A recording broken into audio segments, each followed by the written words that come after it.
Hey everyone, it's Scott Hansen from NFL Red Zone reminding you to watch Sports Ballers, the podcast that gets you caught up on everything Washington sports and beyond.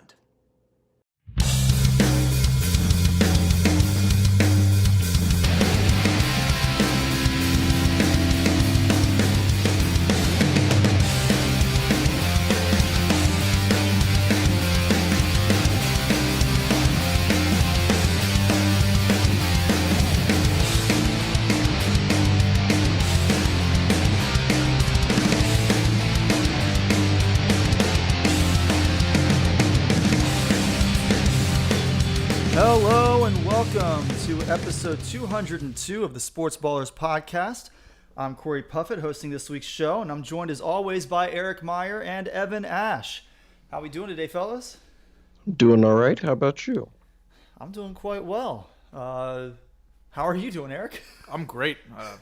Had an awesome weekend, which we'll get to a little bit later, and had a good day, productive day at work before I, screw off and go to Durham with you two and others for what should be an interesting weekend. So. Yeah, we'll get to some more about that a little bit later in the show as well. But today, since I'm hosting, we are going to start with just a quick little update in the Tour de France. We've had 4 stages in the Tour since we last talked. Last week I gave a little bit of a rundown of some of the individuals to watch in this year's Tour, some of the major contenders, primarily in the GC category, but also for the sprints.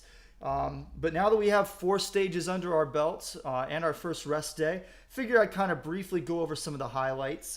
Winners of the first 4 stages were Yves Lampaert, Fabio Jakobsen, Dylan Groenewegen, and today Wout van Aert got his first individual stage victory. He was already wearing the yellow jersey, so he extended his lead after taking off on the final climb of the day.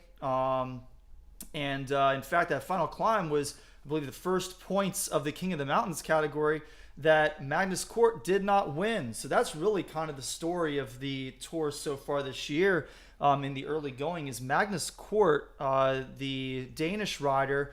And of course, the Tour de France this year began with 3 days in Denmark before they flew into France to have the final 18 stages in the main country that hosts the event. But Magnus Cort took off after the first day. We had an individual time trial, but on the second day he took off in the breakaway and won every climb.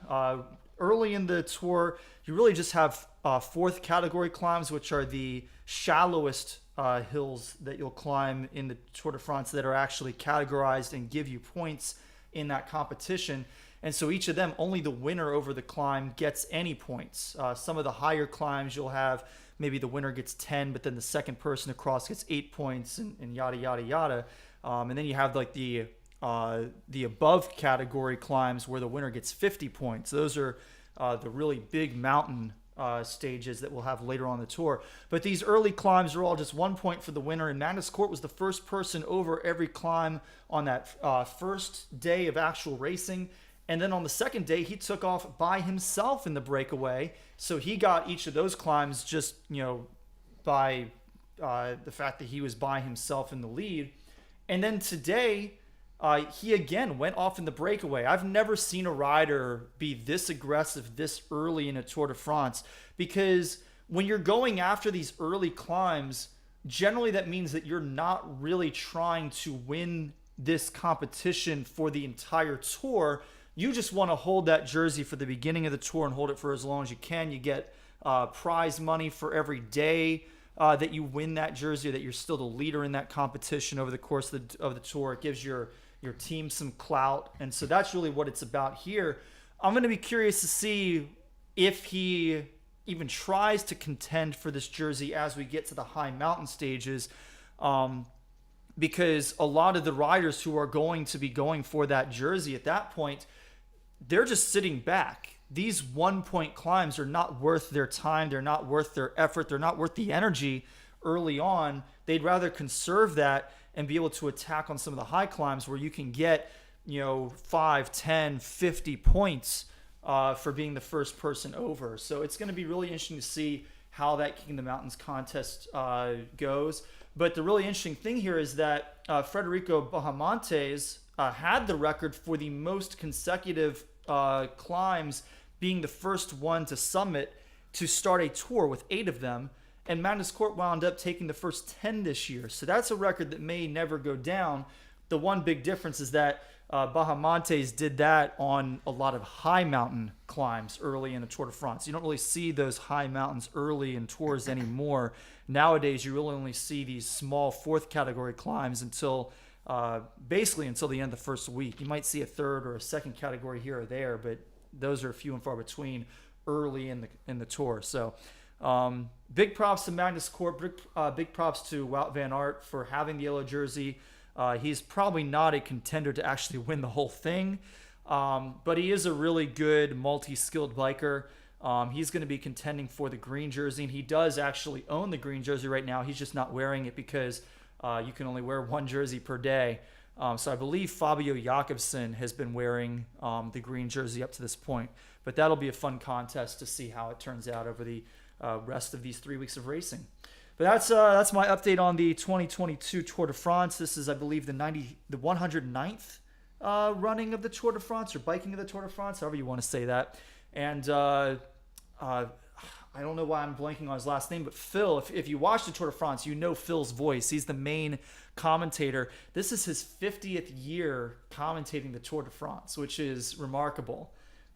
He's an Englishman, and he has been on the call for every single English winner of the Tour de France, which is really cool. I know that that's something he takes a lot of pride in, and it's a lot of fun listening to him and his new partner in the booth, Bob Roll, do their thing. So is it Phil Liggett? Is that his name? Yeah, okay. Yeah, Phil Liggett. Yep. Right. So he's a star in the world of biking, and all consummate professional. One of the best commentators out there for any sport, but definitely huge proponent of the biking scene. And he's a big part of why I watch the Tour de France every year. Nothing against the Giro d'Italia or the Vuelta a España. Like, those are really terrific races, but he's not calling those races. So it's not the level of commentating just isn't the same. It doesn't draw you in the same way. The level at which those races are called is not the same as the Tour de France. So, I like to keep an eye to see who's contending in those races, but this is the marquee race, and they have the best in the business calling it. So, definitely big props to him on 50 years of calling the Grand Tour. Moving on from the Tour de France, I know that's not something that particularly enthuses Evan and Eric, and probably doesn't enthuse a lot of our listeners, but something that I really enjoy and always worth talking when we get to July. Let's turn our attention over to the NBA. We got some free agency and other hijinks going on around the league, and I want to start with Zion Williamson, who has seen the court but sparingly over his short career in the NBA, but this week signed a 5-year extension worth up to $231 million. Almost $250 million for a guy who has not seen the court nearly as much as we would have liked to have seen him. But when he has been on the court, he's been pretty much as advertised from his short tenure at Duke. So, Eric, talk to me a little bit about the Pelicans' line of thinking in offering him this much money when obviously there's been some injury issues that, quite frankly, could continue further into his career. Well, that's the risk you have to take when you have a talented player like Zion Williamson, and you combine that with the fact that New Orleans has built a pretty good core that could potentially be playing around him with Brandon Ingram and CJ McCollum and some of the young guys. Alvarado last year was giving Chris Paul fits in the playoffs. So they've got something to build with here, and I think that if Zion returns to relative health, like obviously there's going to be, you can't expect him to play all 82. You can't expect him probably to even play 79 or 80. But if you get 70 to 75 games out of him and he stays healthy for a potential playoff run, I think this team could be beyond just a play-in team. They could be one of the top 6 seeds in the Western Conference. That's despite the fact that the West is getting a lot better. And most importantly, he's young and the team is young, right? Like Brandon Ingram is not exactly a seasoned vet at this point. He's probably, 24?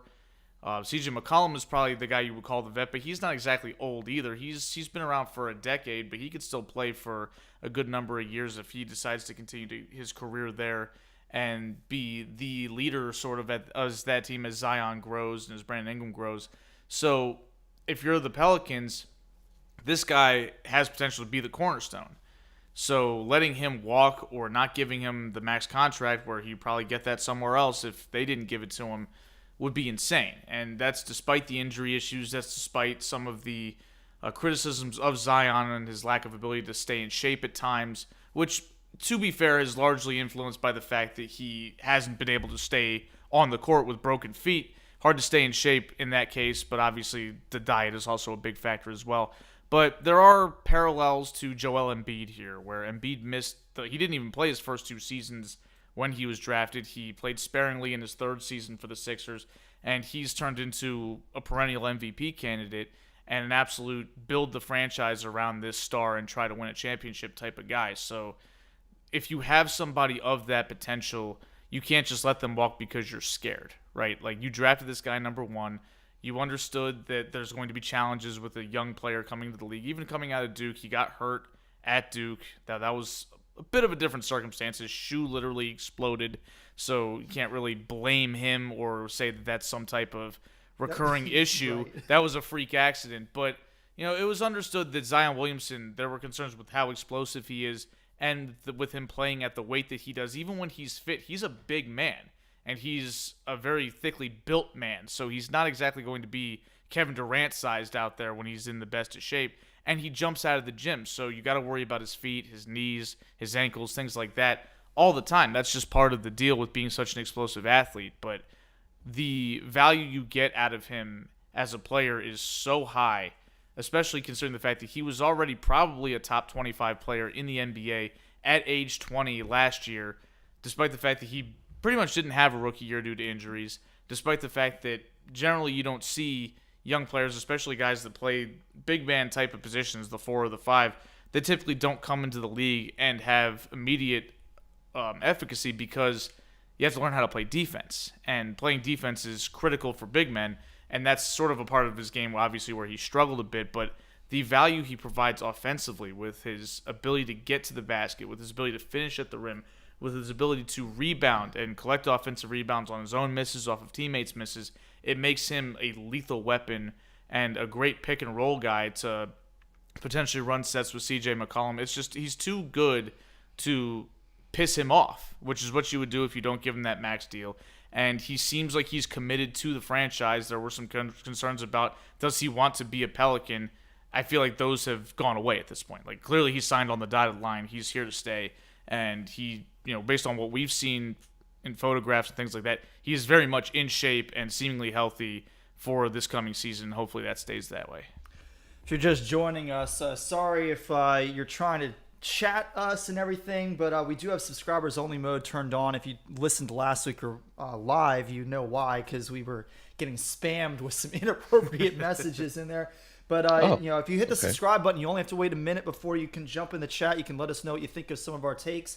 We're going to move up to staying in the Pelicans are the Western Conference. So let's stay out west. Let's talk about the champs. The Warriors getting a little bit of a shakeup. Probably the big loss, at least in my opinion, and I think in your opinion, Eric, is Gary Payton II. That's a huge loss for them, particularly defensively. But they also lost Porter and correct my mispronunciation, but Bielitsa. Yes, that's correct. Oh, yes, good awesome! job. I got it right. Yeah. So we watched the finals. Everybody here watched some portion of the finals. I watched obviously the most. Corey watched probably just as much as me, or if not. I actually watched a lot pretty of much of it. I watched replays of certain games that I didn't see all of, so I've certainly seen replays. Yeah, some of these more often, and Evan watched a little bit with us down there in Durham about 4 weeks ago. So, yep. But if you watched even a little bit, you saw Gary Payton's impact on the Warriors in the finals with his ability to affect multiple Boston Celtics while they were handling the ball. He stole the ball from Jalen Brown in key moments multiple times, leading to fast breaks and things like that. He's a terrific defender. I've never seen somebody at that size be that good as a perimeter defender, like in my time watching basketball. Now, obviously, his dad was notoriously great on defense, but that was a bit before my time. Like Gary Payton was in his prime when I was in preschool. So, I obviously didn't have a whole lot of time to watch him, nor even process what I was watching if I did happen to be in front of the television while a Sonics game was going on. So, but in the last 20 years, when I've been watching basketball pretty intently, I can't name too many 6'3" players that have that kind of effect as a perimeter defender. And he was almost like a cheat code. And I think that's sort of a big loss for the Warriors in the sense that I firmly believe Gary Payton could be successful partially because of his unique skill set, but also because he played with Golden State where his offensive limitations didn't hamper his ability to stay on the floor. Right? In most situations, a 6'3" guard has some level of offensive burden on his shoulders. That wasn't the case with Gary Payton because he played with Steph Curry. He was asked to cut. He was asked to spot up in the corner. He was asked to run the break and transition, and he could do those things. How old is Gary Payton II? And the reason I ask is because my follow-up would be, do you think that he can develop his offensive game beyond what it is now? Like, do you think that he can develop that into an asset? Beyond just what he did this year, I'd be surprised. He's bounced around the G League a lot. He's 29 years old. He's wow. Gonna be 30. He's already yes, kind of knocking on the doorstep of what his prime should be. Yeah, this was it's such it's not going to get much better than this, most likely. Probably not, and that's fine because he was a key contributor to a champion. So you can't knock him. But no, not at all. Like, this was his first opportunity really to stick in the NBA. He bounced around a lot of teams, two-way contracts, in and out of the G League, things like that. This was the first time he really got an opportunity to reach an offseason where he had a lot of value as an NBA free agent. And the Portland Trail Blazers offered him, I think, $9 million a year for 2 years. And Golden State, they've certainly shown they're willing to spend money, but it's also understandable given their luxury tax situation, the fact that they're deep in it and a repeater, which means that if they were to shell out $9 million a year for Gary Payton, the equivalent rate would probably be something like $70 million to pay him. So I could see why Joe Lacob and the ownership group in Golden State might say that's a little bit outside the price range for us given this situation. But Gary Payton at the same time has earned his payday, so happy for him to go get that money because he certainly earned it. I have concerns again about him playing somewhere outside of Golden State. Obviously, Damian Lillard is a similarly gifted guard, but he doesn't play the same way Steph does. He doesn't have nearly the same level of overall impact on the offense beyond his own scoring. Now, obviously, they probably don't have the same level of other contributors that can pick up the offensive slack, where Gary Payton can just be a primary defender and not be relied on offensively. Now, they've got Anthony Simons, who's good. They've retooled their lineup. They've got some weapons, but it's particularly Steph's unique style where he's off the ball and he's drawing attention 30 feet from the basket. While Damian Lillard can obviously shoot the ball from anywhere that Steph could, he doesn't move as well without the ball. He doesn't run off screens and doesn't draw the same level of chaos when he's doing those type of things. So those don't really open up the cutting lanes for Gary Payton as much for him to kind of get backdoor and finish and dunk on people like he did this year. So really his role on offense for that team, if he's sharing the court with Damian Lillard, is probably going to be to spot up and shoot. And while he was serviceable at that at times, that's not really his game. Like, he can knock down those shots, especially in the corner, but it feels like you're going to want him to do something else in the scope of that offense.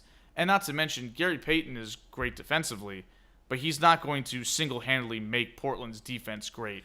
Right. Because the Warriors had a ton of really good defensive players, and he was a part of that, whereas Portland does not have that going for them. They've never been strong defensively. So I think that you'll see him individually have some moments of greatness, but he's not going to go and lift Portland's defense into something that can be considered championship caliber. Now, compared to Gary Payton, how big are the losses of Porter and Bjelica for the Warriors? Well, Porter, I think this sort of reminds me a little bit of the Draymond Green, Klay Thompson discussion we had after the Warriors won the title, where I said that Draymond Green has limited places where he would work this well, but here he works amazingly well. And whereas Klay Thompson probably doesn't have the same level of impact on the Golden State Warriors, but he would have that impact anywhere he goes. That's sort of how I feel about Porter to Thompson versus Gary Payton. I'm not even worried about Bielitsa, so I'll talk about him. Okay. And Gary Payton to Otto Porter. Whereas Otto Porter, he can play a little bit of defense, although he's not quite great there anymore. His foot injuries have slowed him down a bit. He's got an excellent jump shot. He's a very good rebounder. He does a lot of the little things, and he can space the floor for you. Anybody would be happy to put him on their team. The issue with him is obviously injuries, wear and tear. He's not a guy that you can count on to play 30 minutes a night and make it through the season. He's going to have to be a bench player, and that's probably what his role will be with Toronto. But Toronto's got a good young core. They've got plenty of depth. They're well coached, so he's going to have a role there and be effective. And he was another guy who took a minimum deal with Golden State, almost as a prove-it deal, to have an opportunity to go play with guys that he knew would make him better or give him opportunities to shine like Golden State did. And then he went and got his money, which is a totally fair way of doing business. And for Bielitsa, he was an interesting pickup for Golden State in that he's got a craftiness to him. He can shoot a little bit. He's a smart passer and things like that. But he's a defensive liability most of the time. He didn't really play much in the playoffs. He got some key minutes out of left field against Boston, and he surprisingly held up against Jason Tatum. He actually worked him pretty good, but part of that could just be Jason Tatum did not have a good series. Looked like he was running out of gas. I don't consider Bielitsa a huge loss for them. I think that he's just a guy that was out there to provide some minutes and some size in certain circumstances, like when Nikola Jokic was out there. He did some things. He seemed to have his number just a little bit. Maybe it's because of familiarity, as I think they played internationally at times against each other, maybe even together. But Bielitsa didn't even sign with an NBA team. He just went back home. So he just decided he was done with this. He was maybe the 9th or 10th man on that team. And the Warriors, to me, they signed Dante DiVincenzo. That's a good pickup for them. I consider him, if he stays healthy, he's a better overall player than either Gary Payton or Otto Porter. So his role is going to be quite clear there. He's going to be expected to play defense, and he's one of the better catch-and-shoot guards in the league. And what better place to be as a catch-and-shoot guard than Golden State, where Steph Curry, Klay Thompson, Jordan Poole, and even Andrew Wiggins are drawing a lot of attention, and you can just go out there and rain threes. That's a great opportunity for him. And they've got their young guys that didn't play much in the postseason last year. Moses Moody got some minutes against the Dallas Mavericks. He held up pretty well. Jonathan Kuminga has a lot of potential, but he was obviously a rookie this year, 19 years old. Can't expect him to be out there in the playoff rotation on a championship run. That's too much to ask. And then James Wiseman, who didn't play all year this year due to injuries, he's heading into year 3. And while he hasn't had much NBA experience, he's a 7-footer. He's very athletic. He's got some skills. He's got a lot of potential. And he could be a guy that just go out there and say, hey, we need some size right now. We need somebody who can get their big ass in the way and not let DeAndre Ayton or Nikola Jokic or Joel Embiid just have a free reign over smaller defenders. He might not be able to shut those guys down, but at least he can go grab some boards. He can prevent those guys from just destroying you in all ways a big man can do. And I think that he's going to have a more defined role this year. Obviously, health willing for him. And I think you're going to see in the regular season the Warriors are going to play these younger guys a lot just to get them experience and to give their older core a little bit of rest to keep them fresh for another championship run next April. Now, the Warriors are retaining Kavon Looney, and curious to get your thoughts on whether you would have preferred to see them keep somebody else over him if they had to make that decision. It's tough to say because these role players for Golden State are so almost like they check one box really well. And Looney, as he's a very switchable big defender, he can cover a lot of positions. He holds up well against guards, and he is unbelievable on the offensive glass. He was a rebounding machine against Boston. He had some big impact moments against Memphis and against Dallas as well.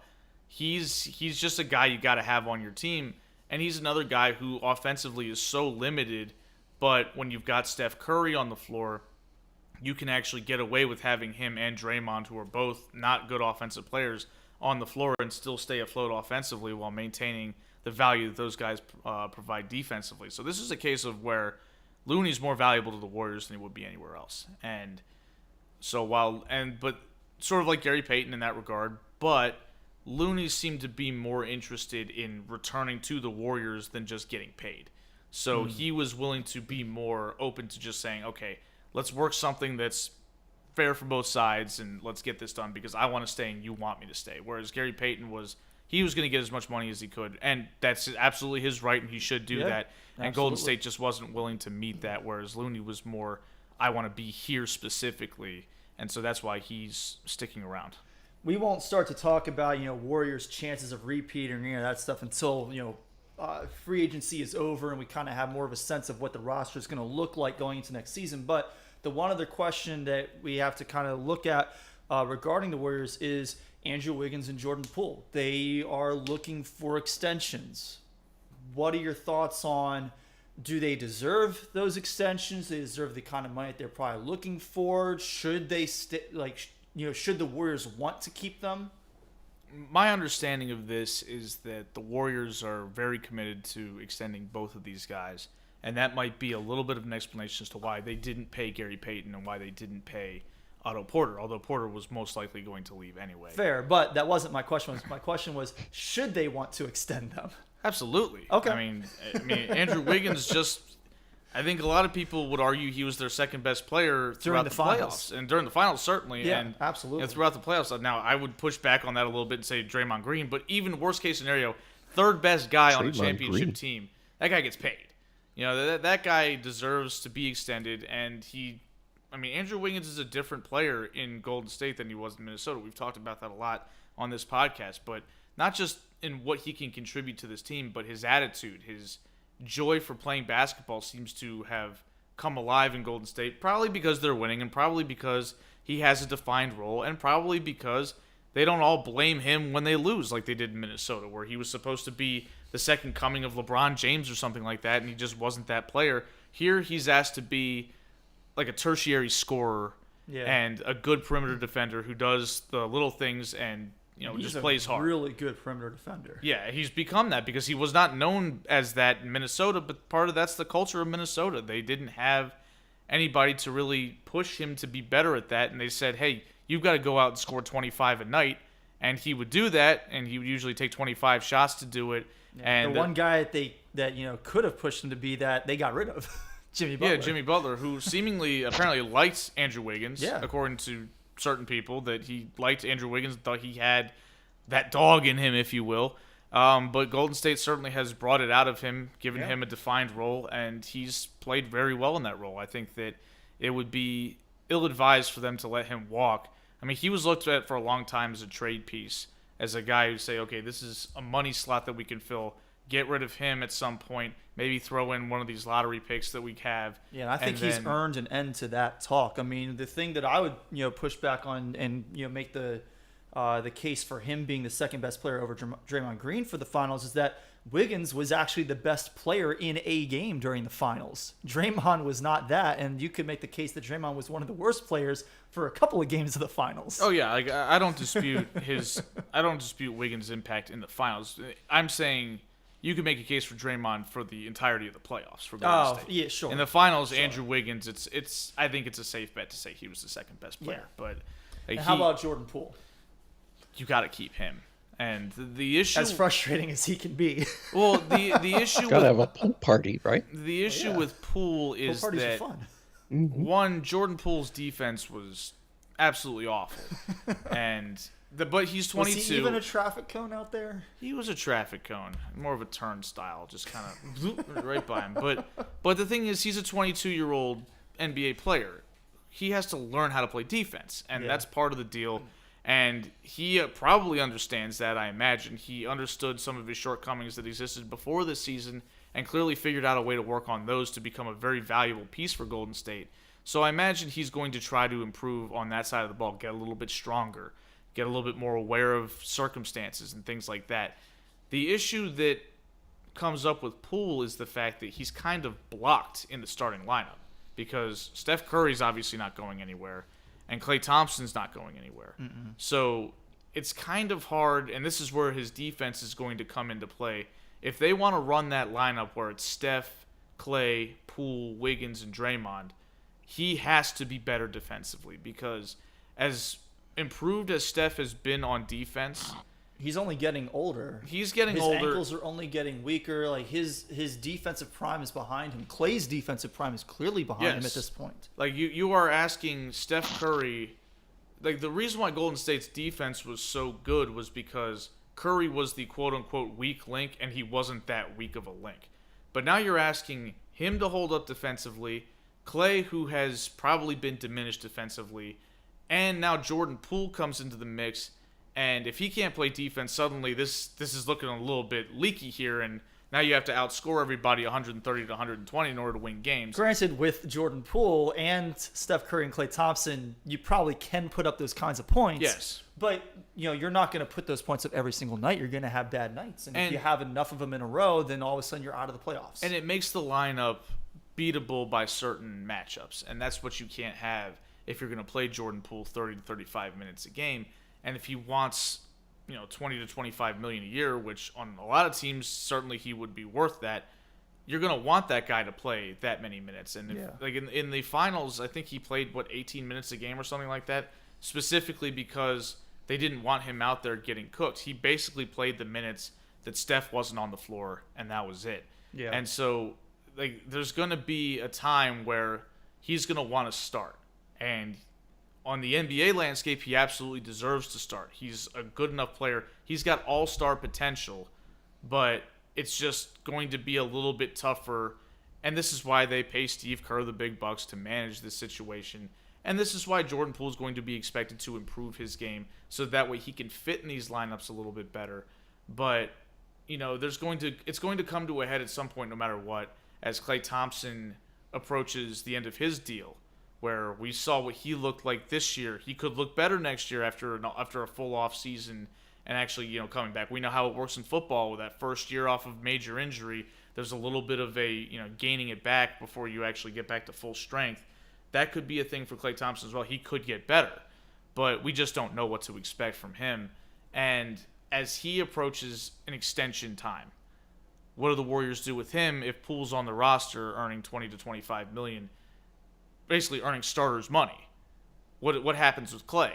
Right. But again, these are things for them to worry about, and more importantly, them to worry about in the future. For right now, it seems like it's imperative that they get both Wiggins and Poole extended because it's a good problem to have. We've got too many good players, right? Yeah. Like you could be in a worse situation than that. So I think that they're gonna pay these guys, and when it comes to a head later, they'll figure something out. Staying in the West, one more team, Minnesota Timberwolves. They traded for Rudy Gobert this week, and there's been some whispers that Donovan Mitchell could be next to go to the Wolves. Well, some whispers. I mean, Brian Windhorst had a full-on moment on First Take about it. Which, shout out to Windy, where he's just basically holding court up there, explaining his whole theory about what the Jazz are up to, and he really hammed it up. I highly recommend people check out the video because it's excellent. I'll have to do that. So. Danny Ainge recently took over as sort of the president of operations for the Jazz. He was the longtime guy for the Boston Celtics. Yeah. And he's sort of operating, it seems like, in a similar way to how he handled Boston at the end of the run with Kevin Garnett and Paul Pierce and Ray Allen when they were, they reached their shelf life, basically, as contenders, where he traded those guys away for a bunch of picks and assets and whatnot. And seems like that's sort of his plan for Utah here. I mean, he traded Royce O'Neal to the Nets for a pick, which seemed like an innocuous trade. And then they trade Rudy Gobert for a whole bunch of picks back and a lot of players. They got Vanderbilt, who I was surprised that Minnesota was willing to give him up. They got Patrick Beverley, who I think they're going to buy out. It was basically just a get as much as we can for this all-star big man. And Minnesota backed up the Brinks truck, apparently. They just gave him all this stuff, and everybody's looking at them like, what the hell are y'all doing? Like, you basically gave Utah a Kevin Durant package for Rudy Gobert. Yeah, for the COVID guy. Yeah, exactly. The COVID guy, yes. Him. He shut down the whole league for 4 months. So it seems like that's the plan. There's no way I can see them saying, let's build around Donovan Mitchell now. It just doesn't seem like that's the case. It feels like Ainge is going to go full rebuild here.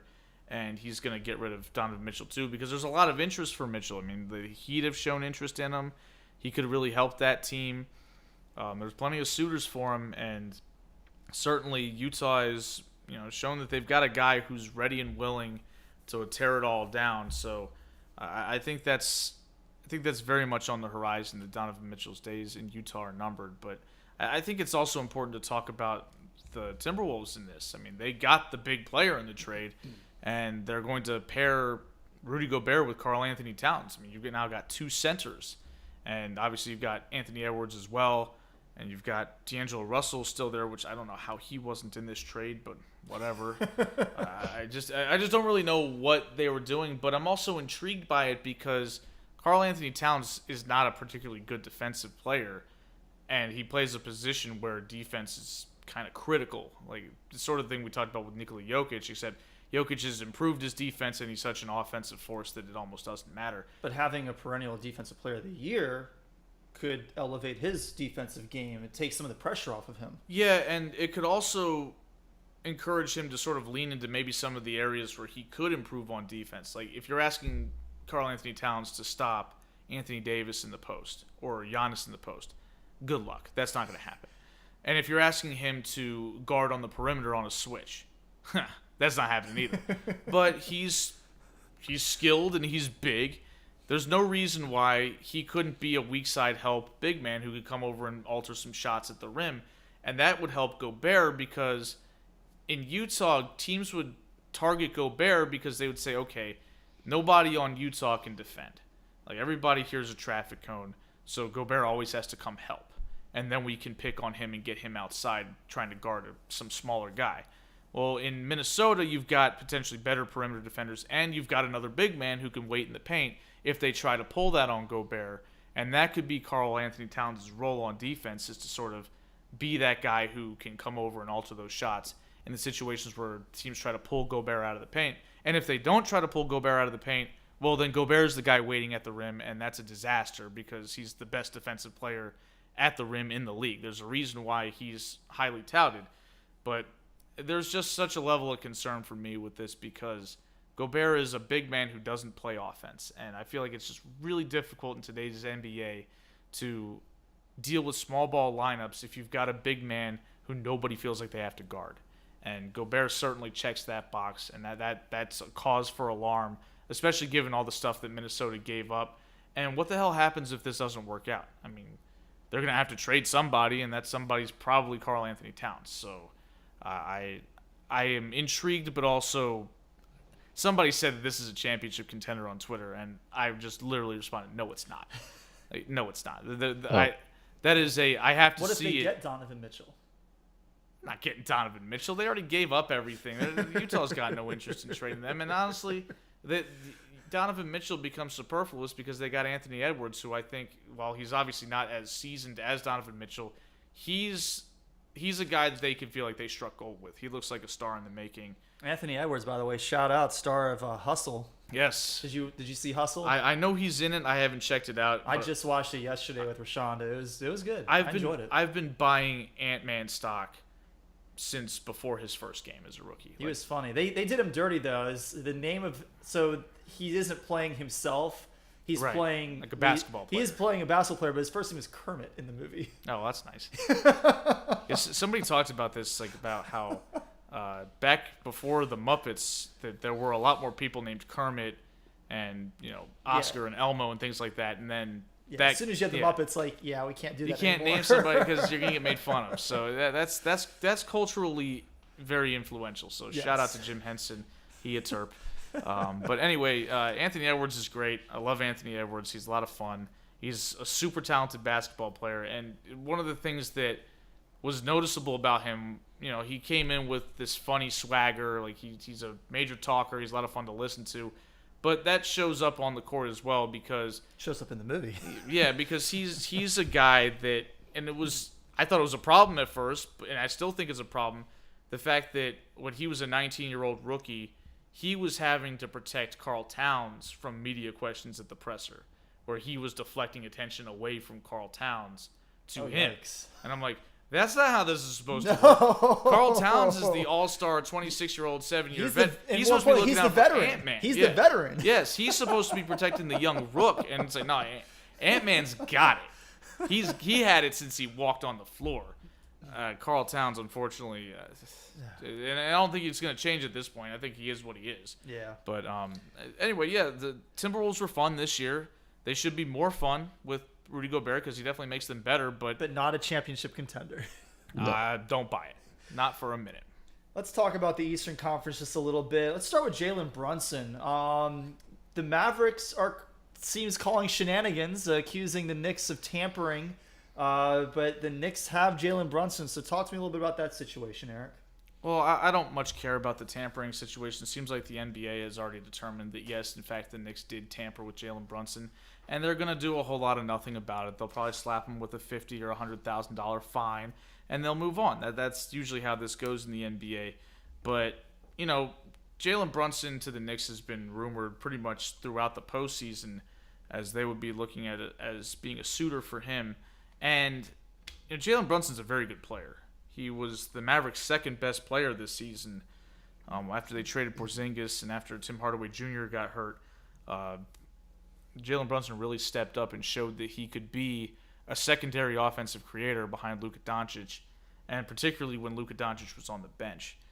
And I think that playing with, I guess you would call it, quote-unquote, his own team, which I don't know if that's really a fair way to assess it because Julius Randle is there. They do have some players. But he would be clearly the guy running the offense as the point guard in New York versus in Dallas where it's the Luka show. Mm-hmm. And I think that you could see him emerge as even better than advertised in Dallas because I do believe that Luka Doncic is a great player, but he's ball dominant, and I think that other guys with skills sometimes get diminished when playing next to him because it's the Luka show and he dribbles the ball for 20 seconds, then he passes the hot potato to you, and you're stuck just trying to jack up a shot or something like that or do something on the fly and end up turning it over. So I think that with a little bit more freedom to run the show, you're going to see potentially some improvement there. And this is sort of a situation where I don't like this for anybody, where I think the Knicks overpaid and reached for him. I don't know if they're going to try to pitch this as the big move of the offseason to go get Jalen Brunson, who, again, very good player, but not an all-star. And he's certainly not going to make the Knicks a contender by any stretch. And then you got the Mavericks, who just went to the Western Conference Finals. A lot of people see them as an up-and-coming threat to win championships with Luka Doncic on the team and with the fact that they got past the first round this year and were able to get to the Western Conference Finals. They bounced out the Phoenix Suns, who won 64 games. That's a big deal. That's a lot of times when I think about basketball and team quality and player quality, it's not just how many rings you got, how many MVPs, whatever. It's also who are the teams that you knocked out? Who are the players on the other team that you sent home? You knocked out a 64-win team who had home court advantage on you to get to the Western Conference Finals. You should feel really good about that. But then the second best player on your team leaves. You are significantly worse today than you were before that transaction happened. Yeah. And now you've taken a step backwards, and I don't know what the move is for Dallas to rectify that. I mean, free agency this year was a quiet period for the most part because there simply weren't that many players looking for new homes that were stars. We'll talk about some of the other ones that are trying to force that to happen, but this is a situation where there weren't that many unrestricted free agents, and I don't know if they weren't willing to pay their own guy. I don't know what the hell they're going to do when it comes time to try to pay somebody else. And historically, this team has simply not been that strong in free agency.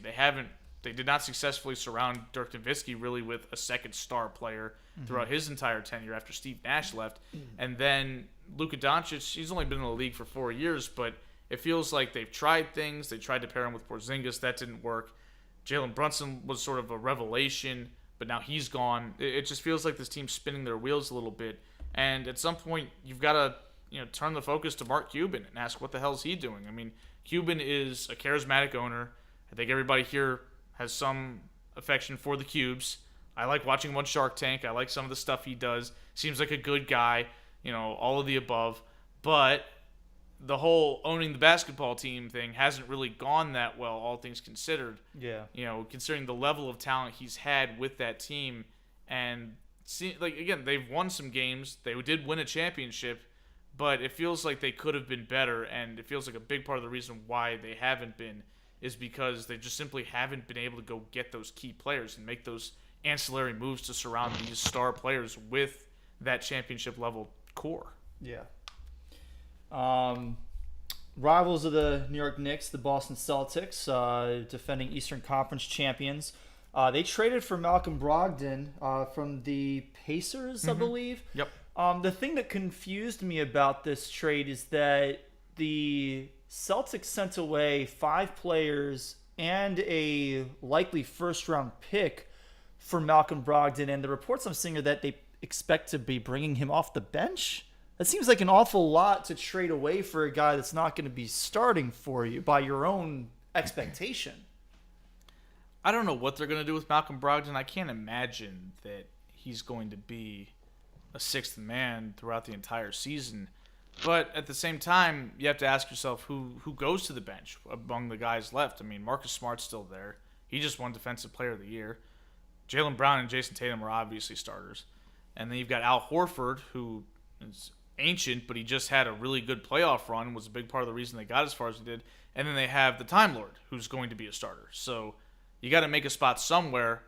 Like the depth chart that I saw projected was that Al Horford would go to the bench, and that might be the best idea just because of his age. I agree, but based on the contribution that he had as a starter through the playoffs, it's kind of hard to really make that case. Well, I think that you can look at this in a couple of ways. One, Malcolm Brogdon provides additional ball handling, which we know. We talked about it for 2 weeks throughout the finals, and even a little bit before that. The Celtics struggle handling the basketball. Like, Jalen Brown has a loose handle. He gets the ball stolen from him all the time. Jason Tatum had 100 turnovers in the playoffs. That was a record. And Marcus Smart is not always the best decision maker who you can count on to handle the ball appropriately. So this provides a legitimate offensive-minded point guard who you can trust to not be careless with the ball, who can run your offense. So I feel like Brogdon should have a big role with this team because he is uniquely qualified on this roster to be a ball handler. That being said, he's got injury history. He hasn't played a full season in a long time, and that should be considered, an eyebrow raiser. The fact that you might not be able to count on him in the postseason. But if he's able to provide minutes for this team, if he adds a little bit of depth to this team, and they can play more than 8 guys, which is what they were kind of relying on down the stretch, he could save Jason Tatum some minutes. He could save Jalen Brown some minutes. And we saw those guys were gassed at the end of that final series. That level of depth, that additional scoring threat. And they didn't give up anybody that was in their finals rotation. They gave up Daniel Tice. They gave up some guys that never played. And so this is really just, in terms of the now, purely additions. So this is something they needed. And they also added Danilo Gallinari, who's a decent wing scorer. They've gotten better. This makes them a better team. I don't know what the hell Ime Udoka is going to do with the starting lineup. I don't know if he's actually going to stick with this nonsense of having Malcolm Brogdon come off the bench. But I think at some point I got to trust the guy to figure it out, to understand who the best 5 are to start the game, who the best 5 to close the game, and we'll go from there because, the team was good enough to make the finals this year, and they've gotten better, so that would logically mean they're more likely to win the championship this year than they were last season. Last team that we got to talk about this week for our NBA discussion is the Brooklyn Nets. Kevin Durant has requested a trade. Kyrie Irving, I believe, this week signed his 5th year or whatever option. He picked team up his option, player option. the play option with the Nets. But maybe the Nets are trying to shop him. So what do you make of this cluster that the Nets have going for them? Well, it certainly feels like, and it's been reported this way, that the Nets leadership, Joe Tsai, the owner, Sean Marks, the GM, whoever's running the show there, are getting real sick and tired of this whole KD Kyrie thing. These guys have worn out their welcome. There's a lot of blame going on for the debacle that was this past season. There's a lot of blame going on for what happened with James Harden. There's a lot of blame going on for, is Kyrie Irving even going to show up to work? We don't know what the hell's going on with him. And so there's a lot of things at play. Kevin Durant seems to be upset that the Nets front office didn't work hard enough, this is hilarious, to understand Kyrie Irving, which you're asking people to do the impossible there because I don't think anybody really understands this guy. How do you understand the ununderstandable? Yeah, that's nuts. So they clearly weren't willing to commit to Kyrie with a long-term extension, which totally understandable given his volatility. And I think that Kevin maybe didn't like that. I don't know. It seems like he's sticking up for his boy here, which it seems like he would have learned a lesson now that maybe you shouldn't be sticking up for Kyrie Irving that way.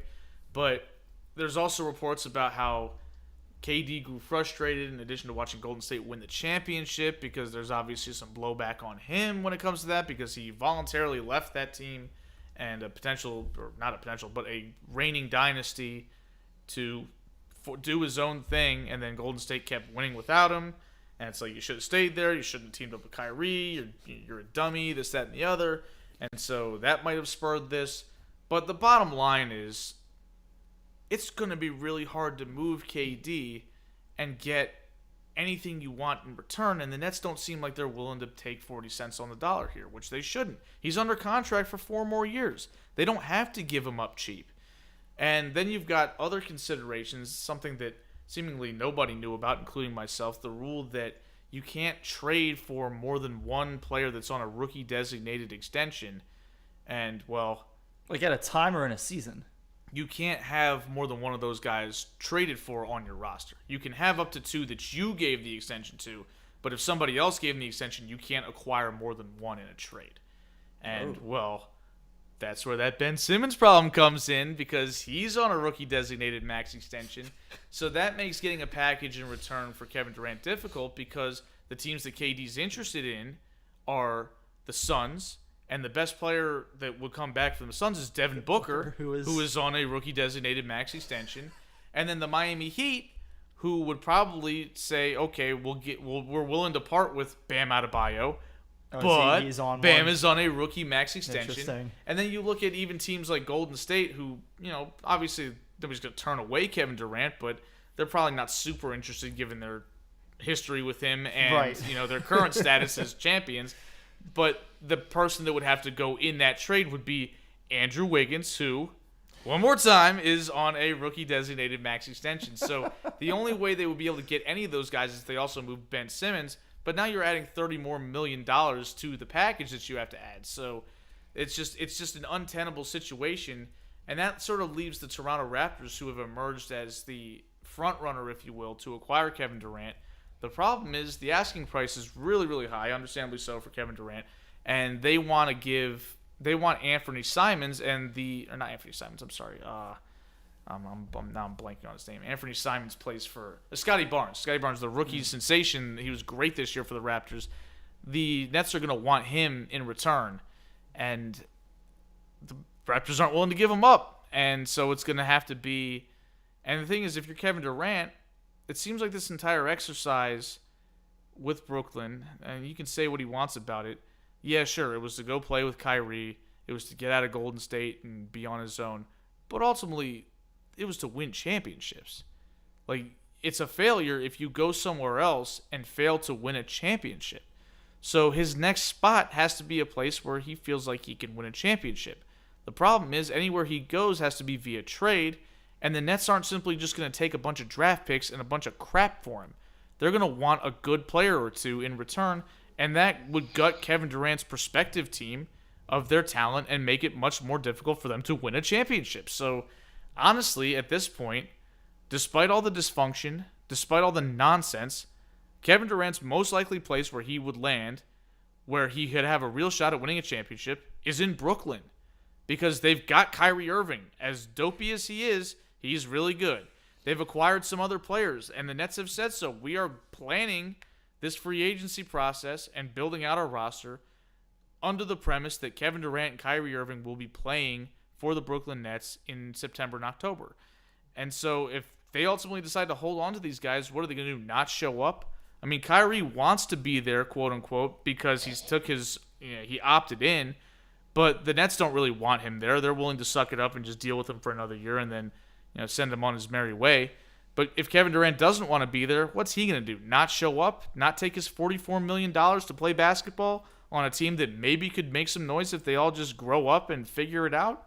I mean, it feels like there's an option here that can be played, and it's simply this front office situation with KD has to be resolved with somebody leaving. And getting rid of Kevin Durant is very difficult at this point, and getting a fair return. What's not difficult, and it might have to happen, is Sean Marks might have to go. Because if that's what it's going to take to keep Kevin Durant happy, you gave him a 4-year deal. Yeah, he's a pain in the ass, but he's a great basketball player, and you're stuck with him. So if that's going to be what it takes to keep him feeling good about himself and feeling like he wants to be a part of this team, that might have to be the sacrifice you make. And it's not like Sean Marks hasn't earned a potential pink slip. I mean, given the fact that he kowtowed to these guys every step of the way to the detriment of this team. They signed DeAndre Jordan when they could have just simply kept Jared Allen. They decided to hire Steve Nash because that was the guy who Kyrie and KD wanted. Every move they've made has been rubber stamped by these two players who think they know it all, and they don't.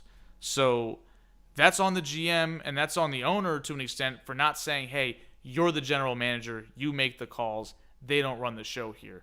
They came here, that's great, and we're willing to acquiesce a little bit because that's part of the deal in the NBA, but they can't call all the shots. Right. Is Sean Marks, is he the Nets GM? Yes. Is that who you're talking about? Yep. He's got to go. He's terrible. This isn't what leadership is. You don't just, if you're supposed to be in charge, you need to act like it. And then when stuff doesn't work out, he needs to be held accountable. He has assembled a roster full of clowns that nobody wants. So Kevin Durant, he's a clown, not only for the burner accounts thing, but getting all bent out of shape because his old team won a championship. What does that have to do with you? Nothing. And then he wants to get traded when he's still got 4 years left on his deal. You signed up for this. Yeah. You're stuck. You were willingly stuck. And so no woe is me when it's self-inflicted. Yeah. And then Kyrie Irving, we already know he's a clown. We notice. Yeah. It's that Duke education and right there. And somehow they went and got Ben Simmons into the fold. Yeah. How and do then you throw in manage to Ben get him Simmons, too? who doesn't even play basketball anymore. What are you doing? Yeah. It's a mess you gave away all your assets that people wanted, and you got crap back in return. The expectation that this team's going to win a championship or even contend for one, that's ridiculous. It does seem laughable. They can't play. None of them can play. They can't play together. Well, So, we have yet to see them be able to play together at least. They've been together for 5 years. What do we have yet to see? It's garbage. I mean, again, I'll say it. This isn't saying I think the Nets are going to win the title in 2023 because I don't think that at all. But given the other options, given what the Nets are going to want in return for Kevin Durant from a team like Phoenix, who is high on his list, even if they say, okay, fine, we won't give you Devin Booker because we can't. We'll throw DeAndre Ayton in the mix and give you Mikal Bridges. Okay, but you just gave up 2 key starters, and you probably have to give up a bench guy and a bunch of picks. So at that point, it would be ancient Chris Paul, Devin Booker, and KD with like JaVale McGee as the starting center, although I think he signed with somebody else already, so he's not even there. They would have no depth. They would have an old as dirt, perpetually injured point guard in Chris Paul, and then you would have 2 guys who, kind of do the same thing, right? Like Devin Booker is great, but he's a scorer. He's a volume scorer. He puts up a lot of shots. He creates his own offense. That's exactly what Kevin Durant does, just at a higher level. So it's kind of hard to see that all working out as let's go win a championship now. Like that team would be good. They'll win some games, but that's not they're the favorites to win the title. And that's sort of what KD wants, but this feels like kind of like with Golden State, where I hate to say it because, I got a lot of respect for Kevin Durant, the basketball player, but man, it feels like he wants to take the easiest route to a championship while also getting all the credit for it. Like he went to Golden State, who was a ready-made champion, recent champion, had won 73 games the previous year, and he rolls in. They win 2 titles. He wins the Finals MVP both times, and yet he's kind of like looking around wondering why don't anybody like me? So, well, because you went to this team that was already really good, and you expect us to treat you like you're LeBron? I mean, come on. Like, they already had an MVP. They already had a championship in recent memory. They were already the favorite to win the title that year before you showed up. And yet, again, you can count your rings. They count. You got 2 of them. And you got them in large part because you're a great player. But don't expect us to treat up like you're Michael Jordan, because that's just not how it is. And it's sort of the same thing here, where he wanted to build a super team, but in his own image in Brooklyn, it all went kablooey because Kyrie's a nutcase. And now he wants to go try to do that somewhere else. But the problem is, he's under contract. And I think a big part of this is a big picture thing as well. I think the owners as a whole want to see a front office or an ownership group stand up to these players who think that they can wind their way out of town and hold all the power and not acknowledge their contracts. And, I feel like a little bit like an old man, with the get off my lawn stuff here. But we are old men. Yeah, I agree, though, that there should be some level of standard of you signed the deal. Yeah. You chose to be here. Commit to it. Okay? And if you don't want to commit to it, don't expect people to bend over backwards to make your situation rosy. Yeah. Because you're being a pain in the ass.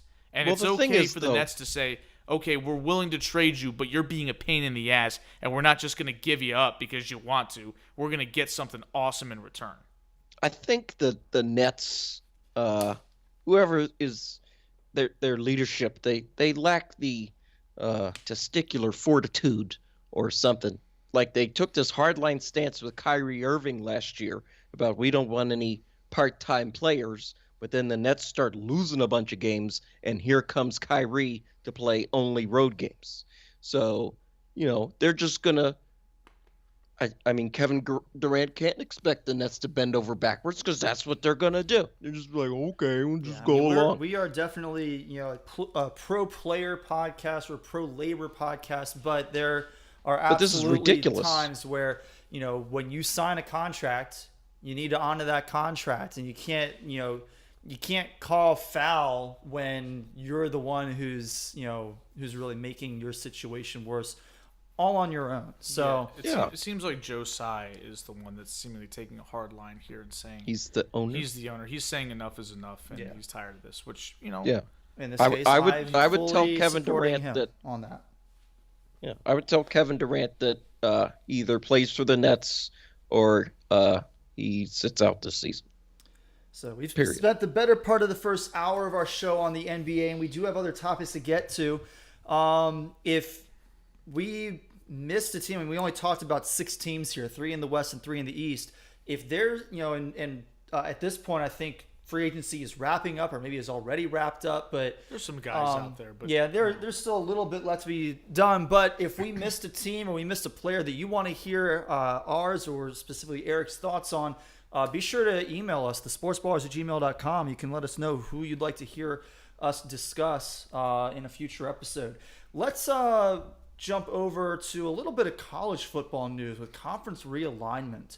The Pac-12 seems to just be disbanding at this point.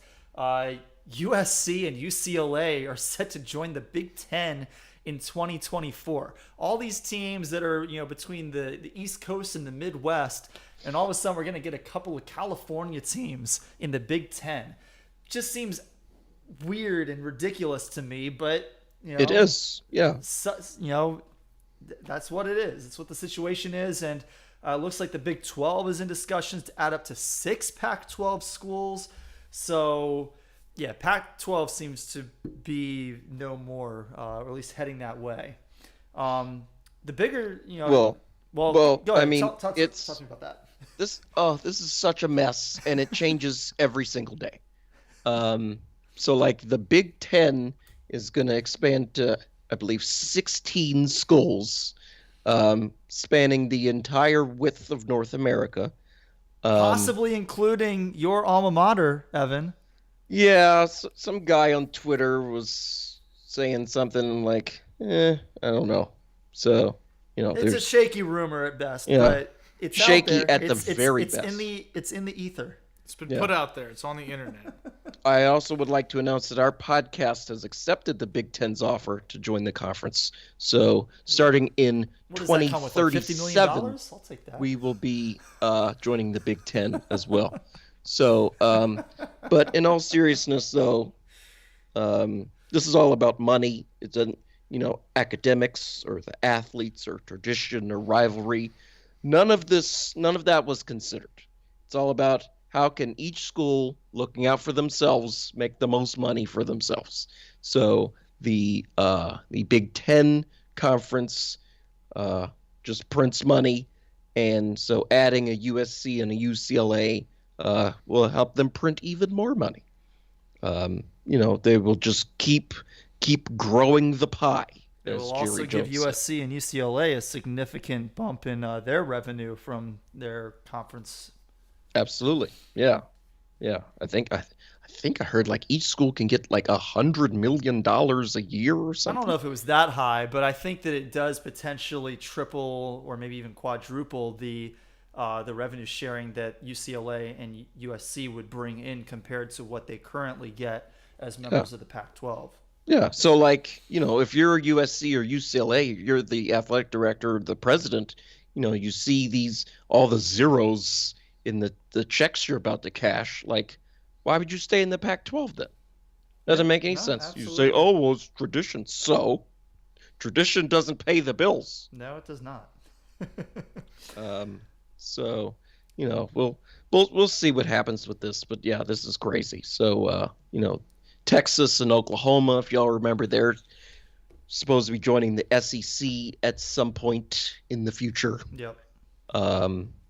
We'll see when that finally goes down.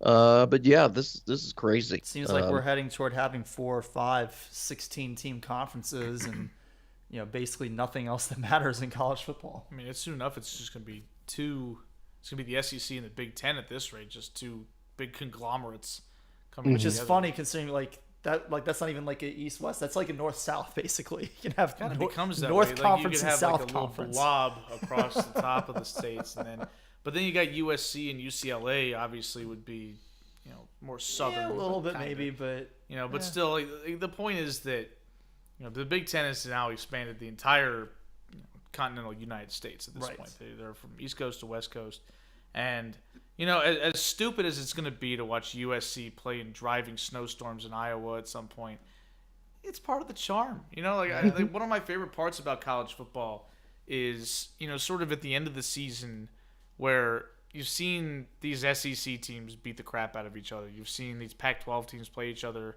and then you just want to kind of see them square up. And what happens when you play this team? Well, this adds another dimension to that. It's like, what happens when you play this team, but it's cold?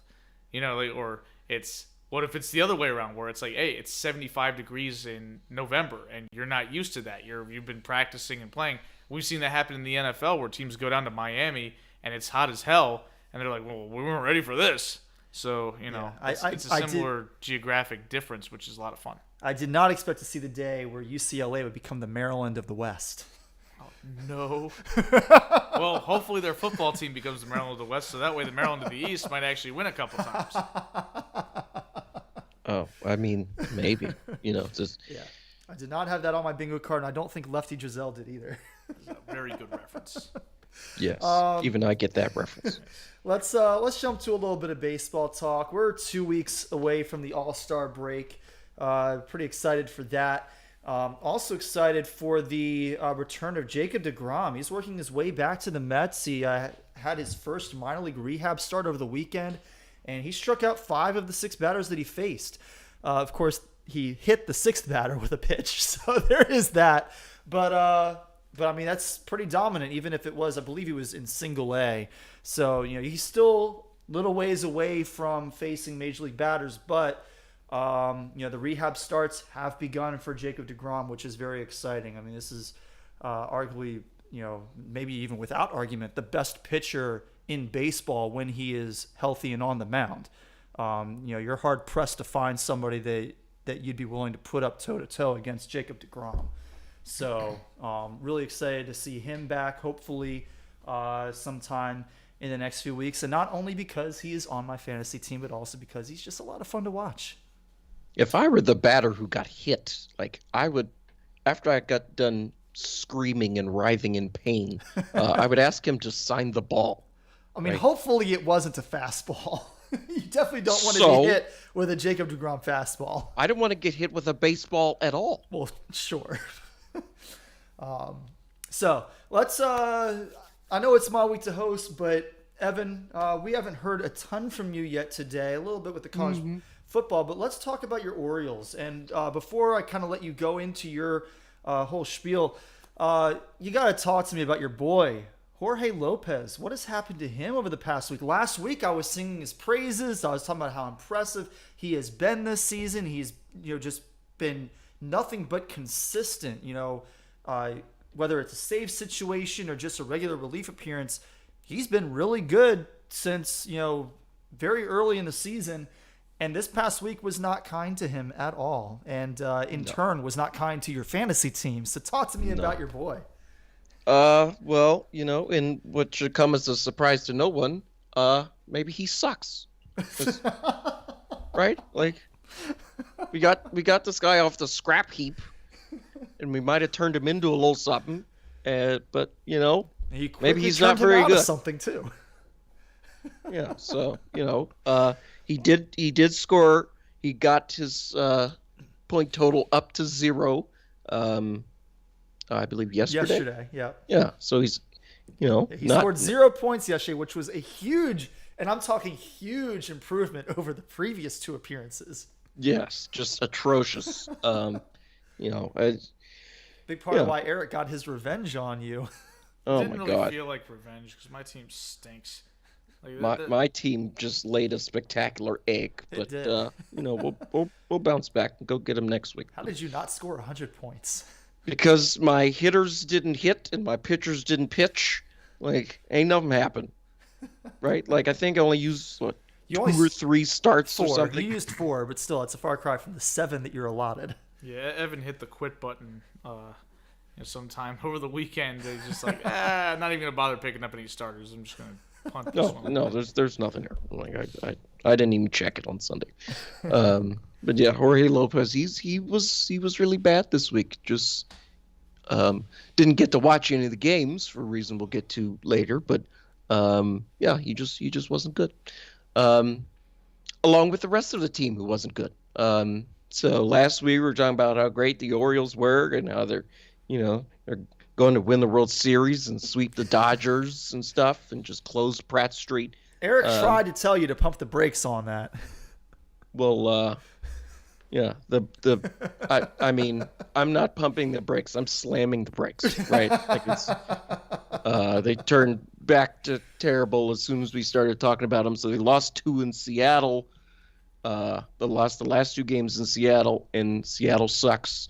And then they lost the first 2 in Minnesota with the spectacularly blown saves out of Jorge Lopez. So these, I think. Well, all 3 games in Minnesota were winnable, and they should have beaten Seattle at least 2 out of 3 because Seattle's terrible. So you would have. You were on track to win 2 of those games, but then Jorge Lopez blew them. Mm-hmm. Yeah, well, it's all about the W and L columns at the end of the day. It's all about that 9th inning. Yeah, so we'll. Get back at it tomorrow. They got 2 more in Texas. They beat Texas yesterday in 10 innings. Adley Rutschman coming up big with 2 outs in the 9th inning, driving in the tying run.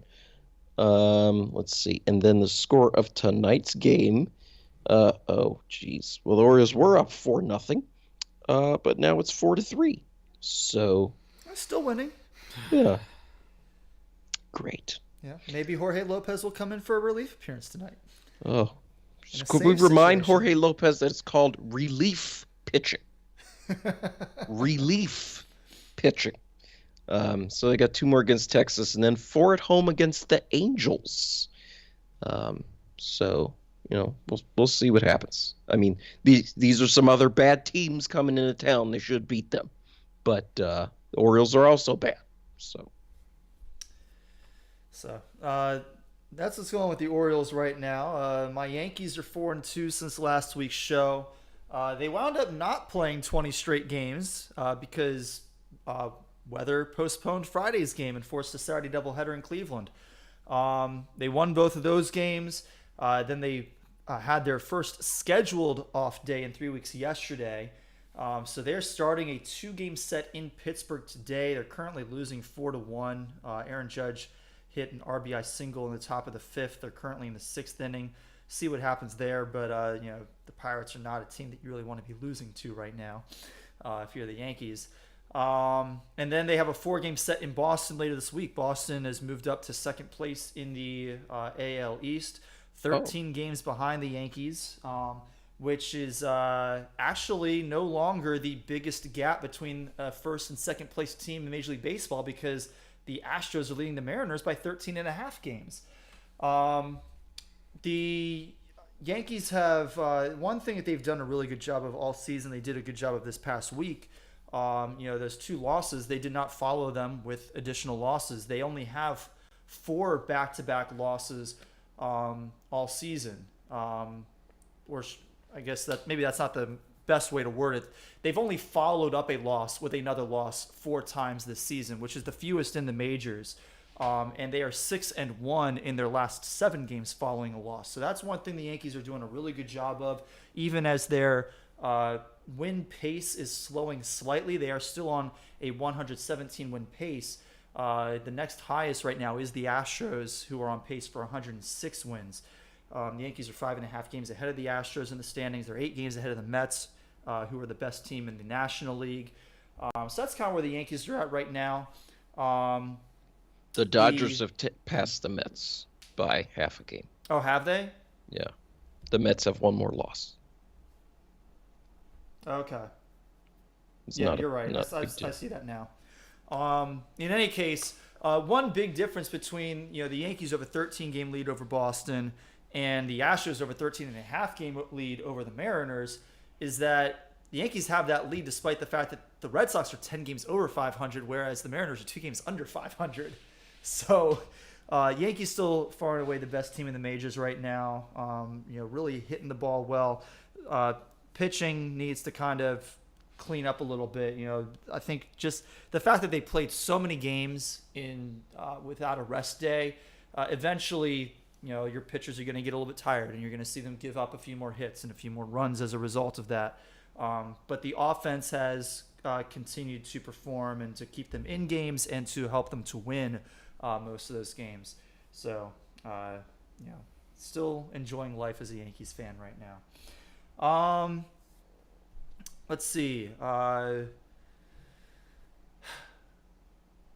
a whole lot else to talk about sports-wise this week. A little bit of sad news. Not nothing new. Demaryius Thomas died some time ago now, but just this week, and in fact, like this calendar week, Boston University doctors announced that they found that Demaryius Thomas had CTE. Of course, CTE is something that's been in the news a lot over the past few years, particularly in relation to former NFL players.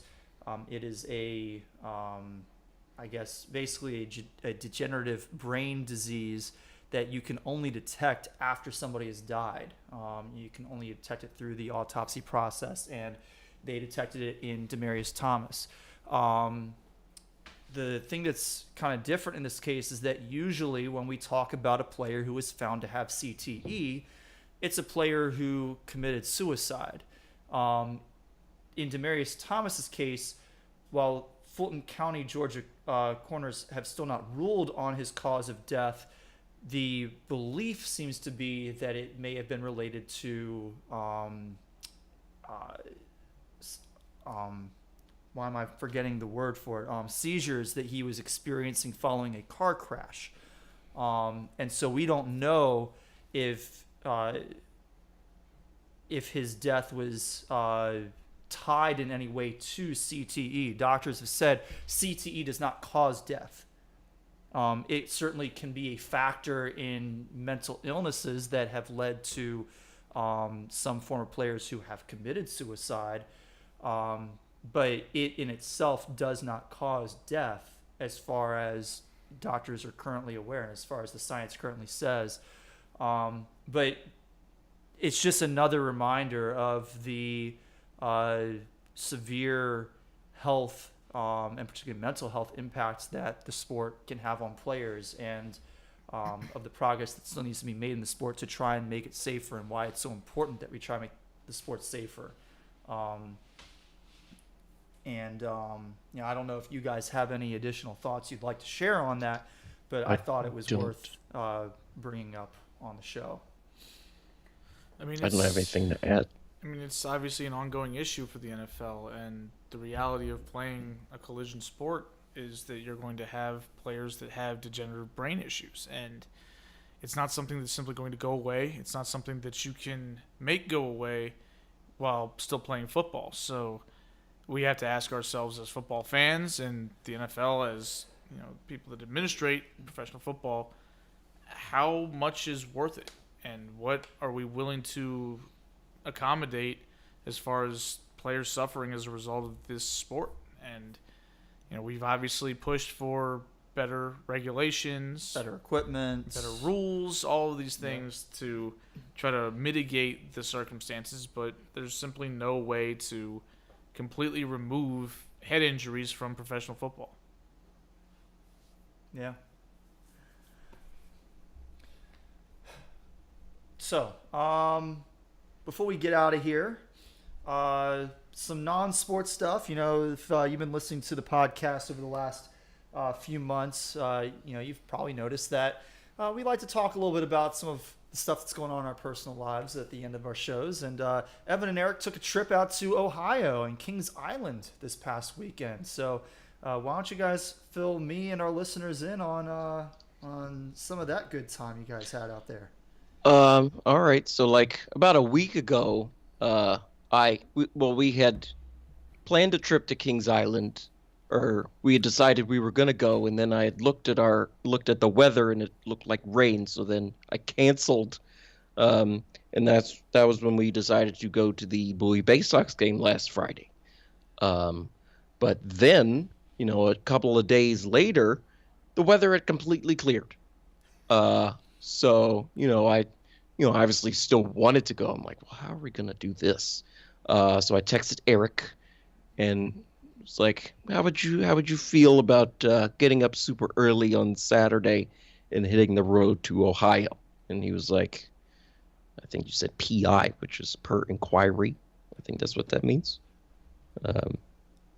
Unless that's not what that means. I don't know what you're talking about right now. You texted me capital P, capital I. And I believe I also clarified that with that was clearly a fat finger. I'm thinking pass interference. This is how my question is about to be defensive or offensive. Yeah, so I googled that. I'm like, I don't know what he's talking about. I'm checking the tape with Hugh here, and I'm looking at Friday at 4:35 p.m. Just as I'm sort of getting ready to head out to PG Stadium to go see the Bay Sox.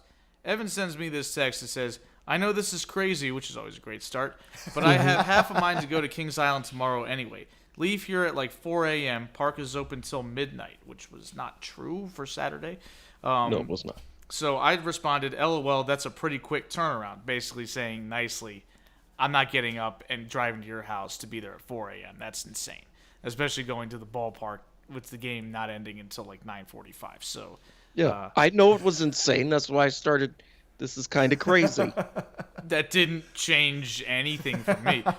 So then Evan acquiesced and said maybe 6 a.m., and at which point I had my fat finger PI or PL or whatever it is. I really meant to just respond and say, yeah, I can do 6. So then I got my ass up at 4:30 with minimal sleep, and I drove to Evan's house in the middle of nowhere, and I got there at around 6:15, and when we got on the road to Ohio, and we were there around 1:30. Yeah, 1:30. Took a little stop to handle some emergency situations for me. But fortunately, we got far enough in, so we only had to stop that one time.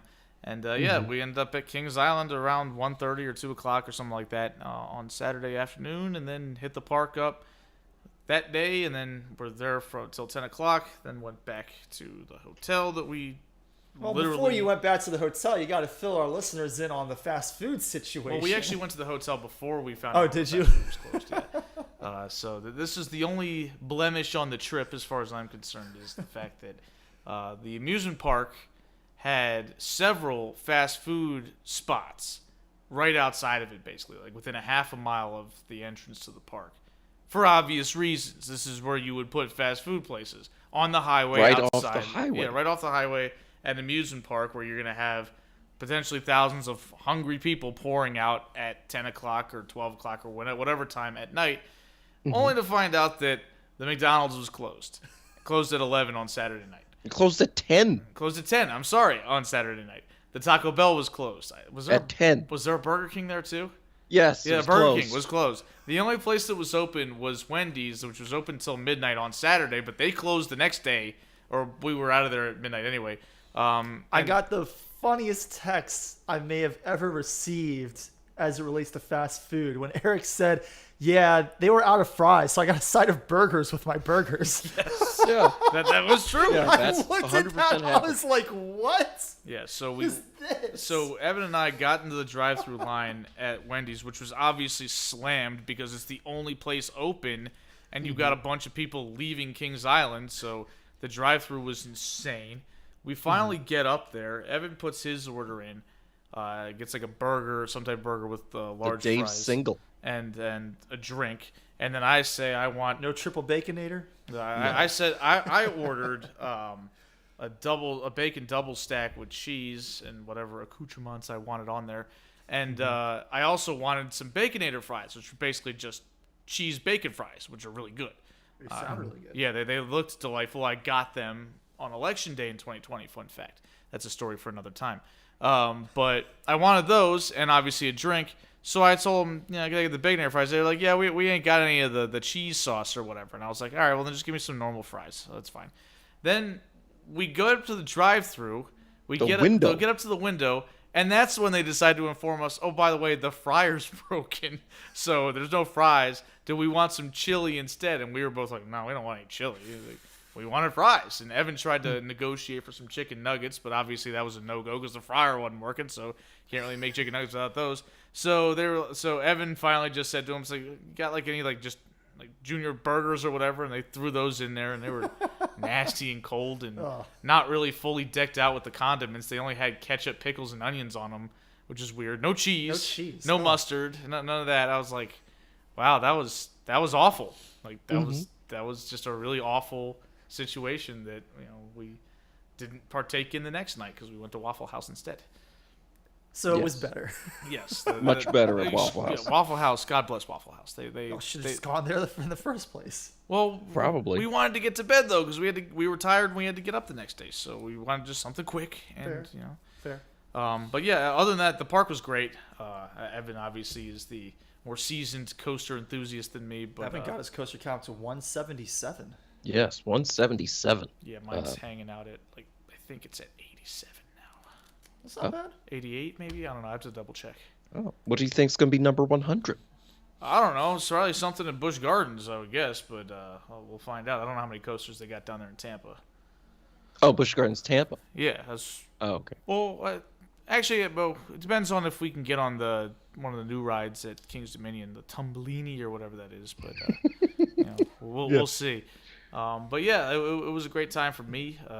I wouldn't even know where to begin trying to count all my coasters because I don't know if I remember every single one that I've been to at every park I've been to. I don't even know if I remember every single park I've been to. I definitely don't know all the coasters that were at Great Adventure not. It wasn't Great Adventure. What was it called? It was Adventure World. Adventure World. Yeah, Adventure World. Predating Six Flags. I only recorded a coaster if I recalled riding it, but I made great use of the internet to look up what was there before and what is there now. And maybe one of these days I'll try to figure that out. So there might be some that have fallen through the cracks for me, but certainly I think that I've got a good estimate. Fair enough. Yeah. So I mean, we have to talk about, I guess, our night ride on the Beast. Yeah. Yeah. So so the Beast I mean, it's really, it's a beast of a ride, I guess.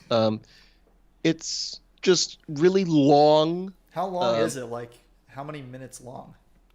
Like 4. Yeah, probably 4. It's Wow, like that's- 7,300 feet or something. That's like actually Yeah. pretty long for a roller coaster. Yeah. I'm not used to roller coasters being like really over 2. that. 2 to 3 minutes is usually Yeah. a It's- good it's ride. like- Pretty long ride, yeah. Yeah, it's gigantic. So, and it goes really deep in the woods there in Ohio, and we got on it maybe around 11 o'clock or so after standing in a really long line, the fast lane, really long line.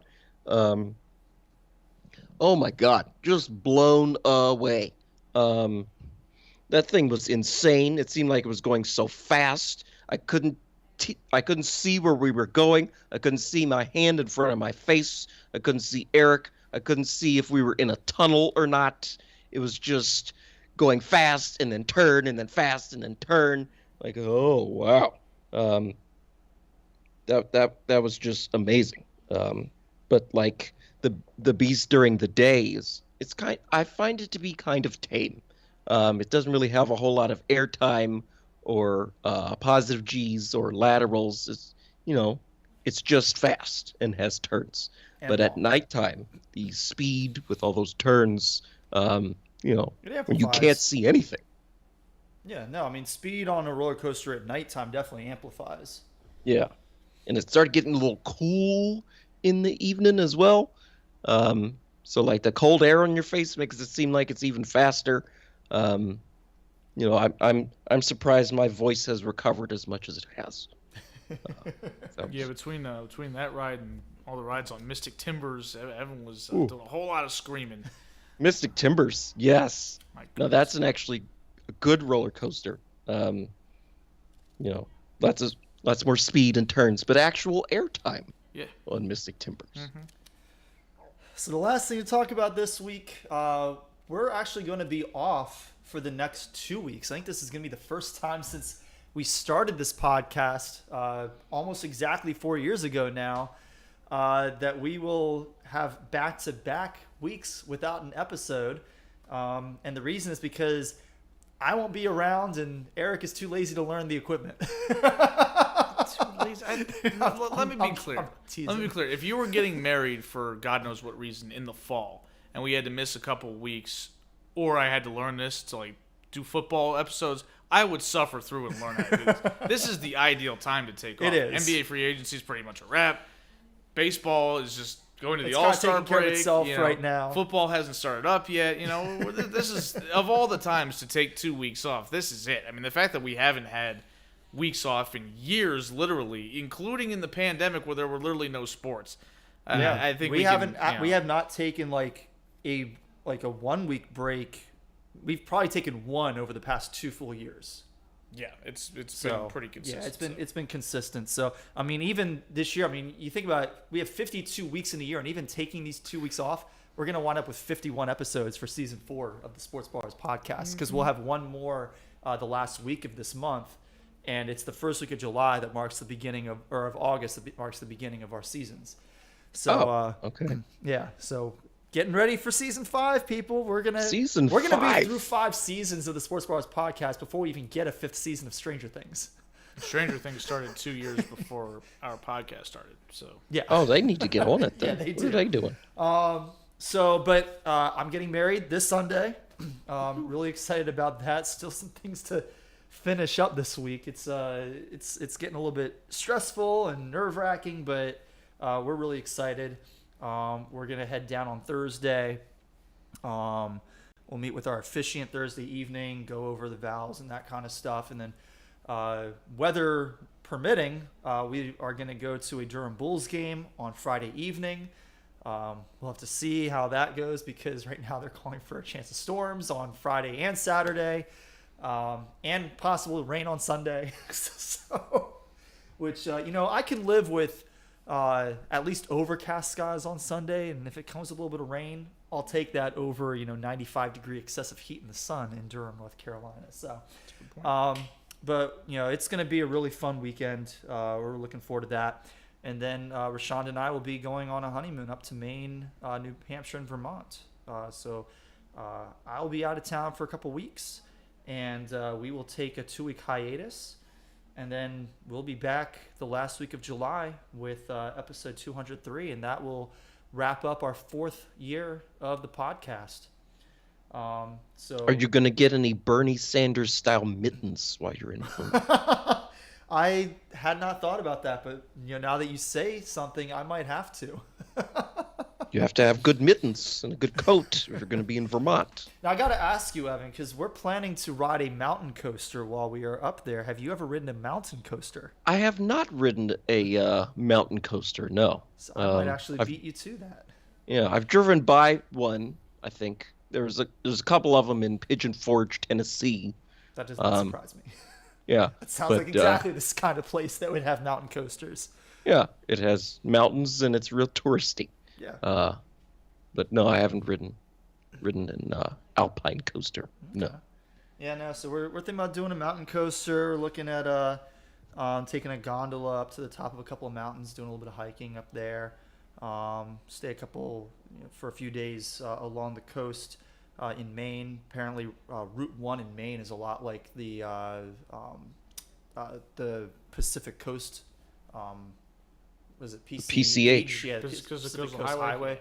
Yeah, apparently it's very similar as far as just the scenery and everything. So we're going to be taking Route 1 once we get up to that area. Go through Portland, probably spend a little bit of time up in Acadia National Park and the surrounding Bar Harbor area. We were hoping to go on, there's like a cruise where you can it's like $80 and you get 2 lobsters and a bunch of other food, and it's like a 4-hour time out on the water. You can see whales. They seem to be all booked up, so I'm on a waiting list, and we'll see what happens there. But isn't that the intro to Gilligan's Island? I never watched Gilligan's Island, so I couldn't tell you. But we're really excited about our trip. So yeah, we can't wait to be down there in a couple of days, tearing it up, having good times. So. Yeah, no, Durham is going to be a lot of fun. Hopefully you guys all enjoy the ceremony and the reception and some of the elements that we've kind of the creative stuff that we've put into it. We hope that you guys enjoy your time, and hopefully we can enjoy our wedding. We hear these stories of couples who barely remember their wedding day and didn't really get to enjoy it, and our goal is to enjoy our wedding day. Well, I think Sean enjoyed his, so yeah, I think that's the goal. Yep. I think the big thing is just you got to accept that not everything's going to go off 100% smoothly, and the point is to get to completion. If it doesn't go perfectly, that's okay. Just get the job done. We met with our photographer today, and he told us, the only thing that really matters ultimately is what happens at 4:00, and that's the actual ceremony. Yep. The getting ready stuff, and even the reception afterwards. That's all icing. That's not the point of the day. And you're there and he's to right. get married. Yeah. So once you get married, the hard part's over. Yep. You've achieved the goal. The rest is just having fun. Yep. So that I think is going to wrap up tonight's show. This has been episode 202 of the Sports Bars podcast. If you got this far, hopefully that means that you like what we're doing, and you like something about what we have been, what we've turned our show into over the past 4 years. So why don't you hit that subscribe button, whether you're listening live on YouTube, and you can hit the subscribe button there, turn on the bell icon, get notified when we go live, when new episodes are posted on there. You can hit the subscribe button if you're listening right now on Apple Podcasts or Spotify, Google Podcasts, Amazon Podcasts. We're on all those major podcast servers. If you listen to your podcasts somewhere else, let us know, and we can look into putting our podcast on there. You don't have to keep going to Apple if you prefer something else, but we got to know so that we can put it over there. Be sure to follow us on Twitter at SportsBars18. That's how you find out when we're going live. If you turn on the notifications on there, you'll get alerts when we post. We try not to fill your feed with too much nonsense. Occasionally, we like to be a little silly and respond to other people on there. But most of what you'll see on there is links to our live shows, so you'll know when we're going live. You can also follow us individually on Twitter. I'm at Corey Puffett. Eric is at Quagmire67. Evan is at Evan_Ash13. You can email us. I mentioned earlier in the show, thesportsballers@gmail.com if you have mailbag questions.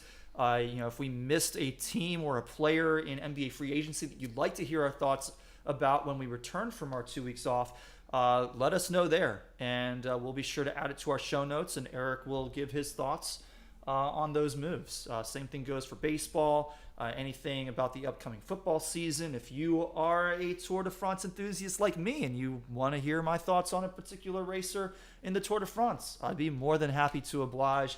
You just got to email us or hit us up on our social media. You can also hit us up on Facebook. We're out there as well. Any shout outs from you guys this week? Shout out to all the workers at Kings Island. Hopefully the park is treating them humanely, because they did an incredible job. The operations were smooth. Everybody was so friendly, right? Like I sort of expected that, but even still, everybody was just so friendly. Also shout out to Carrick from Coaster Hour on YouTube, who I recognized at the top of the Eiffel Tower. So he followed me on Instagram, which was exciting. Nice. Yeah, I was going to shout out Carrick if Evan didn't, because I thought the exchange between the two was so wholesome. Because wholesome. Because Evan, very politely goes up and says, "Hey," and introduces himself, and Carrick seemed like he was excited that because he mentioned this is the first time that somebody actually recognized him from his videos when he was actually at a park. So that's pretty cool. Yeah, and Evan didn't do too much fanboying. That would have been weird, especially because Carrick's like 18 or something. So, he's like he was there with. I assume that was his dad that he was hanging around with, because he's from California, so he obviously traveled a long way to get there. Traveled a lot longer than we did to get there. Hopefully he didn't drive. Watch Hustle. You'll appreciate. I'm thinking right now about Evan not fanboying, because there's a scene in Hustle that is like the opposite of that. I think you'll enjoy. Right. And shout out to you, Corey, and Rashonda. You guys getting married, for letting us be a part of your big day and your big weekend. It's going to be a good time. I don't worry, you won't have to cut my mic. I'm not going to roast you too much in the. It's not going to be a roast toast. It's just going to be like a normal, nice toast. Hopefully, I don't mess it up. So, but shout out. Just to you remember, too. if you do get a little off course, just throw in a roll tide. Just in case. I don't know how well that would play in Durham. It's not quite the venue. But well, I'm just referencing that commercial. I know, but I get what you're doing, and I respect it. But we'll see how all that goes. But that's it for me. Oh, and shout out to Waffle House for being a lifesaver. Yes. Oh, we're about to starve, just on the side of the road. Yeah, especially after eating that garbage mac and cheese. Oh, that was brutal. Oh my God, what the hell was that? Oh, jeez. Yeah. I'm trying not to cuss on this podcast, but that mac and cheese is really making me want to. Like that sucked. Are you kidding me? Come on. So, shout out first and foremost to my fiance Rashonda for putting up with me. I know that's not always the easiest. I can be a little bit eccentric sometimes, but sometimes. Yeah. Thank you, Evan. I mean, the guy who keeps bouncing up and down while you're talking to him. So shout out to her. She's done so much, just preparation for the wedding. I've tried to be helpful. I like to think that I've been helpful with a lot of things, but she has done so much to kind of get us to this point in preparation for Sunday. Shout out to you guys, being willing to stand next to me on Sunday. Couldn't ask for better friends to be there by my side as I move on to that next big step in my life. And shout out to all of our vendors. I'm going to try not to forget anybody, but first and foremost, our planner, Heather Bonowitz, our photographer, DeJuan Harris. The two of them have been absolutely fantastic for us. Our DJ, Randall. Our chalkboard artist, America, I'm really looking forward to seeing what she puts together for us on Sunday. Our caterer, Quan, with Rocky Top Catering down there in Durham. Shout out to Toriano and Serena. Toriano will be one of my groomsmen, but also Barriqua Soul is going to host our welcome gathering on Saturday. Shout out to, I forget the full name of the restaurant, but it's Plum, where we're going to have the rehearsal brunch on Saturday morning that my parents are hosting. Shout out to my parents for doing that. And I know I'm probably forgetting a few other of our vendors, Julius with the Rick House, of course, and everybody over at Duke Chapel.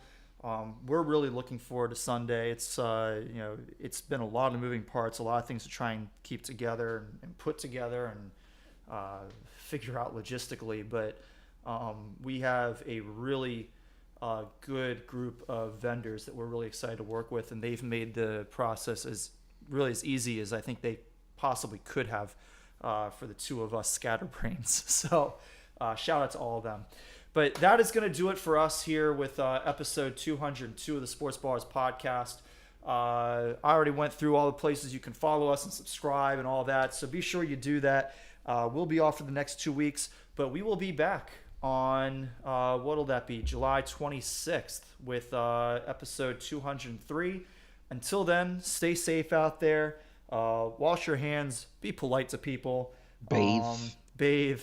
All that good stuff. And we'll see you next time. Thanks for tuning in.